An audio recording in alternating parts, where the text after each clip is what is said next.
Assalamualaikum warahmatullahi wabarakatuh.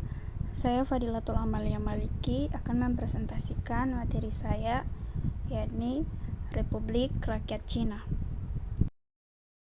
Latar belakang Republik Rakyat Cina didirikan pada 1 Oktober tahun 1949 setelah kemenangan Partai Komunis Cina atau PKC dalam Perang Saudara Cina melawan Partai Nasionalis atau Kuomintang KMT.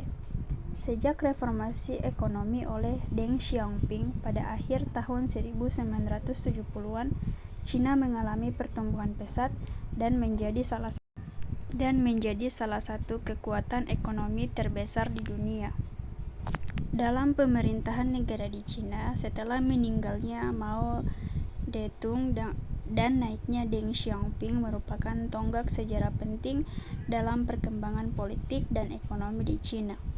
Ketika Mao masih hidup, tidak ada pemisahan yang jelas antara pemerintahan dan partai. Maklumlah, Partai Komunis adalah penguasa tunggal di daratan Cina, dan hal tersebut tertera dalam konstitusi Cina.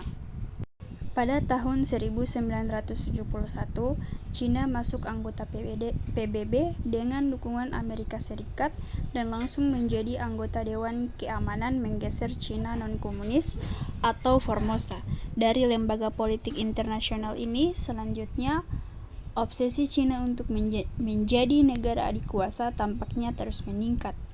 Para pemimpin Cina menegaskan pentingnya kemajuan ekonomi dan keperkasaan militer supaya dapat berperan sebagai negara besar di panggung dunia. Selain itu, Cina mempunyai latar belakang sejarah yang gemilang dan budaya yang tinggi serta jumlah penduduk yang besar untuk berpotensi menjadi negara adikuasa dalam bidang ekonomi dan politik. Atas dasar konsep itu, pada tingkat pemerintahan selalu hadir perwakilan partai. Sekarang Cina memperlihatkan sebuah kecenderungan baru dalam politik luar negerinya, yaitu sikap mereka yang bebas dalam politik global. Sikap politik yang demikian pada dasarnya bukan suatu hal yang baru bagi Cina. Artinya, Beijing selalu memiliki kebijakan politik luar negeri yang khas dan tidak mengekor pada pihak manapun dan senantiasa mendasarkan diri pada kepentingan nasionalnya. Cina, negara dengan jumlah penduduk terbanyak di dunia dewasa ini, sedang melakukan program keluarga berencana paling intensif di dunia.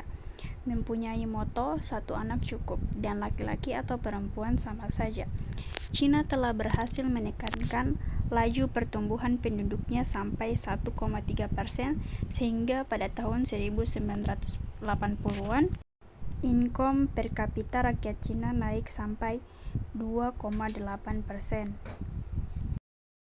Selain berpenduduk banyak, Cina juga memiliki populasi ternak yang banyak. Kuda nomor 2 di dunia, domba nomor 3 di dunia, sapi nomor 5 di dunia. Di bidang pangan, Cina merupakan penghasil terbaik di dunia untuk makanan sebagai berikut. Yang pertama beras, yang kedua tembakau,